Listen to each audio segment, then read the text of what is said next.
നമസ്കാരം, കലാകൗമുദി ഓൺലൈനിലേക്ക് സ്വാഗതം. വെള്ളാപ്പള്ളി സുഗു ഐക്യം പൊളിഞ്ഞതോടെ അടിതെറ്റിയത് BJPക്കായിരുന്നു. CPMന് ഇതുകൊണ്ട് പ്രയോജനമുണ്ടാകുമെന്ന് അവർക്കറിയാമായിരുന്നെങ്കിലും ദീർഘകാല പ്രയോജനം BJPക്കും സംഘപരിവാറിനുമായിരിക്കും ഈ NSS SNDP ഐക്യം കൊണ്ടെന്നാണ് അവർ വിലയിരുത്തിയത്. അങ്ങനെ BJP നേതൃത്വവും സംഘപരിവാർ നേതൃത്വവും വളരെ സന്തോഷകരമായിരുന്നു ഈ ദിവസങ്ങളിൽ. അവർ വളരെ ഹാപ്പിയായിരുന്നു. NSS ജനറൽ സെക്രട്ടറി സുകുമാരൻ നായരും SNDP യോഗം ജനറൽ സെക്രട്ടറി വെള്ളാപ്പള്ളി നടേശനും തമ്മിൽ കണ്ട് ഐക്യം ഊട്ടിയുറപ്പിക്കുന്ന പ്രഖ്യാപനം നടക്കുന്ന ദിനം അവർ കാതോർത്തിരിക്കുകയായിരുന്നു. എന്നാൽ പെട്ടെന്നാണ് ഇടുത്തി പോലെ ഐക്യത്തിൽ നിന്നും NSS പിന്മാറിയത്. അതോടുകൂടി BJPക്ക് പിടിവിട്ടു.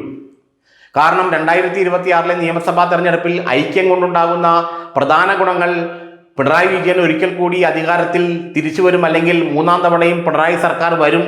അതോടൊപ്പം തന്നെ BJPക്ക് 5 മുതൽ 6 സീറ്റ് വരെ ലഭിക്കും എന്നുള്ളതായിരുന്നു.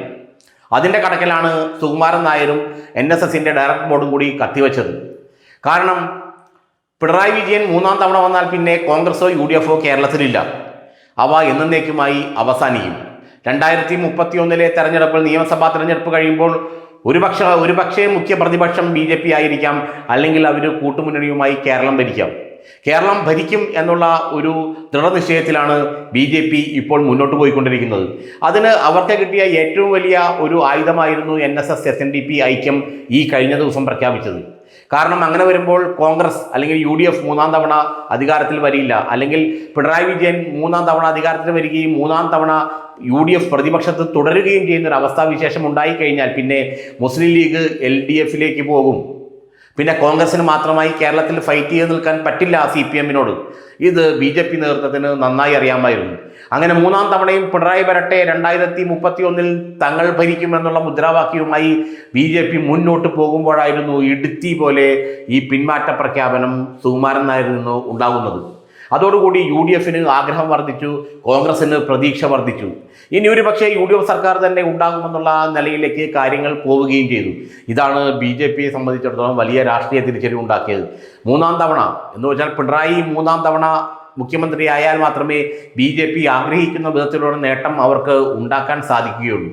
എന്നാൽ UDF അധികാരത്തിൽ വന്നാൽ അതല്ല കളി. അവർക്ക് എല്ലാ സമുദായങ്ങളെയും ഒരുമിപ്പിച്ച് കൊണ്ടുപോകാൻ കഴിയും. അങ്ങനെ ഒരുമിപ്പിച്ച് കൊണ്ടുപോയി കഴിഞ്ഞാൽ BJPയുടെ സ്പേസ് ഇവിടെ കുറയും. കാരണം മറ്റൊന്നുമല്ല, കോൺഗ്രസിന് മുഖ്യമന്ത്രിയാകാൻ പോകുന്നവരെല്ലാം, പ്രത്യേകിച്ച് അവരെല്ലാവരും ഏറെക്കുറെ നായർ സമുദായത്തിൽപ്പെട്ടവരാണ്, ഹൈന്ദവ സമുദായത്തിൽപ്പെട്ടവരാണ്. അപ്പോൾ BJPക്ക് ഒരു ന്യൂനപക്ഷ പ്രീണനം പറഞ്ഞൊന്നും പിടിച്ചു നിൽക്കാൻ കഴിയുകയില്ല.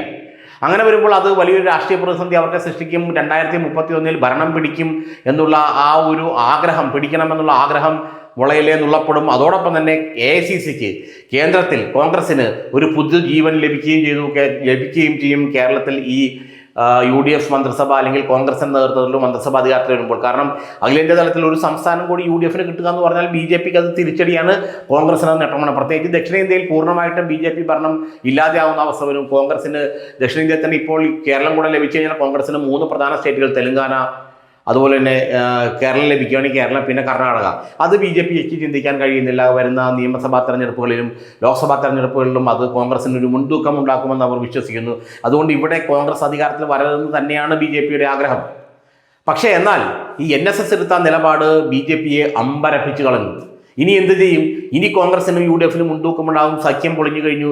ന്യൂനപക്ഷങ്ങളും അതോടൊപ്പം തന്നെ NSSും കൂടി ചേർന്നാൽ കോൺഗ്രസിൻ ഭരണത്തും കോൺഗ്രസ് വിജയിക്കും. കോൺഗ്രസിൻ്റെ അല്ലെങ്കിൽ UDFന് മുഖ്യമന്ത്രി ഉണ്ടാകുന്നുള്ള കാര്യം ആർക്കും തർക്കമില്ല. അങ്ങനെ വരുമ്പോൾ പിന്നിൽ നിന്നൊരു കുത്താണ് സുകുമാരൻ നായർ നൽകിയെന്നുള്ളൊരു വിശ്വാസം, ഒരു ദേഷ്യം, ഒരു കോപം യഥാർത്ഥത്തിൽ സംഘപരിവാർ സംഘടനകൾക്കുണ്ട്. ഏതായാലും BJPയുടെ സ്വപ്നങ്ങൾക്ക് മേൽ കരിനിഴൽവീഴ്ത്താൻ, ആ സ്വപ്നങ്ങൾക്ക് മേൽ മണ്ണ് വാരിയിടാൻ, വെള്ളം കോരി ഒഴിക്കാൻ മാത്രമേ സുകുമാരൻ നായരുടെ ഈ പിൻവാങ്ങൽ പ്രഖ്യാപനം ഉപകരിച്ചുള്ളൂ. അതോടുകൂടി പിണറായി മൂന്നാം തവണ വരും എന്നുള്ള ആ ആഗ്രഹവും കുഴിച്ചുമൂടപ്പെട്ടു. BJPക്ക് 2031 ഒന്നുകിൽ പ്രധാന പ്രതിപക്ഷമെങ്കിലും ആകാമെന്നുള്ള ആഗ്രഹവും ഇതോടുകൂടി നഷ്ടപ്പെടുകയാണ് ഉണ്ടായത്.